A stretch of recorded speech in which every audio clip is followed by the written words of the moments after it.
Hi friends, issue of shares for consideration other than cash അല്ലേ നമ്മൾ തുടങ്ങി വെച്ചിരിക്കുന്നത്.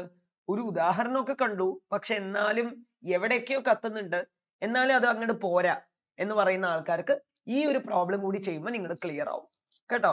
അപ്പൊ നമുക്ക് വൈകിപ്പിക്കേണ്ട, ചോദ്യത്തിലോട്ട് പോവാം കേട്ടോ.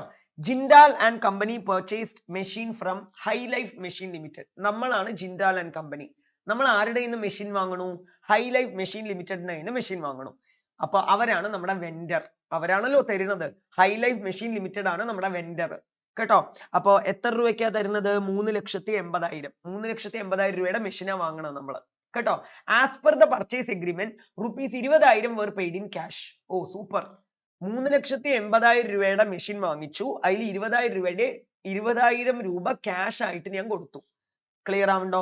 ആൻഡ് ബാലൻസ്, അപ്പൊ 3,80,000 20,000 കൊടുത്തു, അപ്പൊ ബാക്കി 3,60,000 രൂപ കൊടുക്കാനുണ്ട്. അതെങ്ങനെ കൊടുക്കണു? By issue of shares. That's all. അതും ഒരു ഷെയറിന്റെ വാല്യൂ എത്ര രൂപയാ? 100 rupees. അപ്പൊ what will be the entries passed if the shares are issued at par? പാറിലാണ് ഈ ഷെയർ കൊടുക്കുക. അതായത് 100 രൂപയുടെ ഷെയർ 100 രൂപയ്ക്ക് തന്നെ കൊടുക്കുകയാണെങ്കിൽ എന്താ എൻട്രി വരിക? ഇത് 1ാം നമ്പർ ക്വസ്റ്റ്യൻ. ഇനി 2ാം നമ്പർ ക്വസ്റ്റ്യൻ എന്താ? 100 രൂപയുടെ ഷെയർ 20% പ്രീമിയത്തിലാണ് കൊടുക്കുന്നതെങ്കിൽ എന്താ എൻട്രി വരിക? അത്രേ ഉള്ളൂ.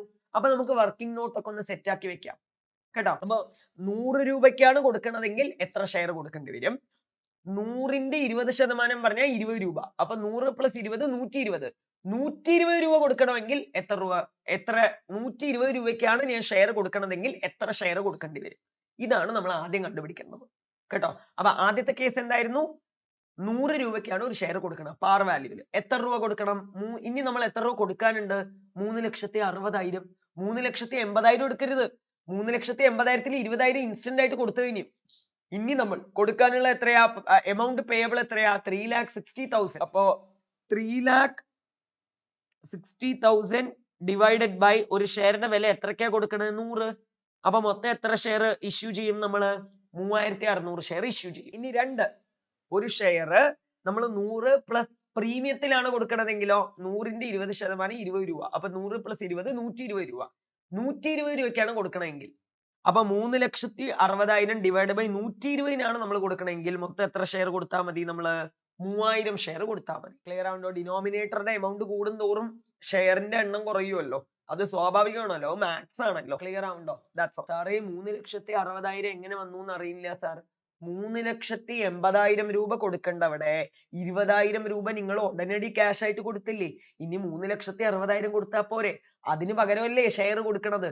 അപ്പൊ ഷെയർ കൊടുക്കണത് ഏത് എമൗണ്ടിന് വേണ്ടിയിട്ടാ? 3,80,000-നാണോ 3,60,000-നാണോ? 3,60,000. അപ്പൊ അത് വെച്ച് ചെയ്താൽ മതി. ഇപ്പൊ കത്തുന്നുണ്ടോ എല്ലാവർക്കും? അത്രേ ഉള്ളൂ. ഇനി നമുക്ക് എൻട്രിയിലോട്ട് പോവാം. 2 കേസ് ആയിട്ട് തന്നെ ചെയ്യാം. ആദ്യത്തെ case, first case issued at par. ആദ്യം ഞാൻ മെഷീൻ വാങ്ങണു. ആരുടെ? നമ്മൾ ആരാണ്? ജിൻഡാൽ കമ്പനി. നമ്മൾ ആരുടെ മെഷീൻ വാങ്ങണത്? ഹൈ ലൈഫ് മെഷീൻ ലിമിറ്റഡ് കേട്ടോ. അപ്പോ സ്വാഭാവികമായിട്ടും ദാ in the books of Jindal company, in the books of Jindal and company, Jindal and കമ്പനിയുടെ ഇന്ന് നമ്മൾ മെഷീൻ വാങ്ങണു. അല്ല സോറി, നമ്മളാണ് ജിൻഡാൽ ആൻഡ് കമ്പനി. നമ്മൾ ഹൈ ലൈഫ് മെഷീന്റെ ഇന്ന് മെഷീൻ വാങ്ങുന്നു. അപ്പൊ ആദ്യം മെഷീൻ അക്കൗണ്ട് ഡെബിറ്റ് 3,80,000 രൂപയ്ക്ക്. ഉടനടി നമ്മുടെ കയ്യിൽ നിന്ന് ക്യാഷ് പോണു ബാങ്ക് മുഖേനയായിരിക്കും ക്യാഷ് എഴുതണ്ട. എത്ര പോയി? 20,000. കമ്പൈൻഡ് ജേർണൽ എൻട്രി എഴുതാം, അല്ലെങ്കിൽ വേറെ വേറെ എഴുതണോ വേറെ എഴുതിക്കോ. നിങ്ങൾക്ക് ഒരുപാട് സമയം ഉണ്ടെങ്കിൽ വേറെ എഴുതിക്കോളൂ.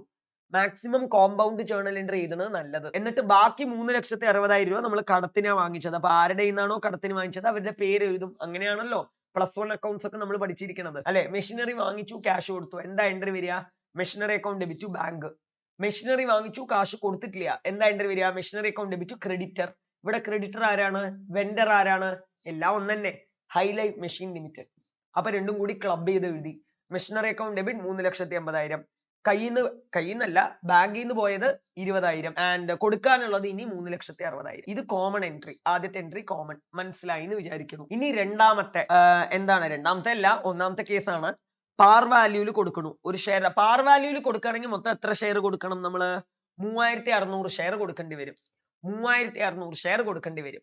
ക്ലിയർ ആവുണ്ടോ? അപ്പോ എൻട്രി ഒന്ന് ആലോചിക്കുക. ആർക്കാ കൊടുക്കേണ്ടത്? High life machine limited. അപ്പൊ high life machine limited account debit to share capital. Par ആണെങ്കിൽ സീനേ ഇല്ല, എളുപ്പ. High life machine limited account debit to എന്താക്കി മാറ്റണു? പ്രീമിയം ഇല്ലല്ലോ അതില്. അപ്പൊ ടു ഷെയർ ക്യാപിറ്റൽ 3,60,60,000 3,60,60,000 3600 ഷെയർ, ഒരു ഷെയറിന്റെ വാല്യൂ 100 രൂപ. 3,60,60,000 3,60,60,000. ഇനി അടുത്തത് when the shares are issued at a premium. പ്രീമിയത്തിലാണ് കൊടുക്കണതെങ്കിലോ high life machine limited account debit നമ്മൾ കൊടുക്കാനുള്ളത് 3,60,60,000. പ്രീമിയത്തിലാണ് കൊടുക്കണമെങ്കിൽ നമ്മൾ മൊത്തം എത്ര ഷെയർ ഇഷ്യൂ ചെയ്യേണ്ടി വരും? വെറും 3000 ഷെയർ. ഒരു ഷെയറിന്റെ യഥാർത്ഥ വാല്യൂ എത്രയാ? 100 രൂപ. അപ്പൊ 3000 × 100 3 ലക്ഷം. ഷെയർ ക്യാപിറ്റലിലോട്ട് പോണത് ഒറിജിനൽ എമൗണ്ടാ. ഞാൻ എപ്പോഴും പറയാറുണ്ട്, ഷെയർ ക്യാപിറ്റലിലോട്ട് പോണത് ഒറിജിനൽ എമൗണ്ടാ.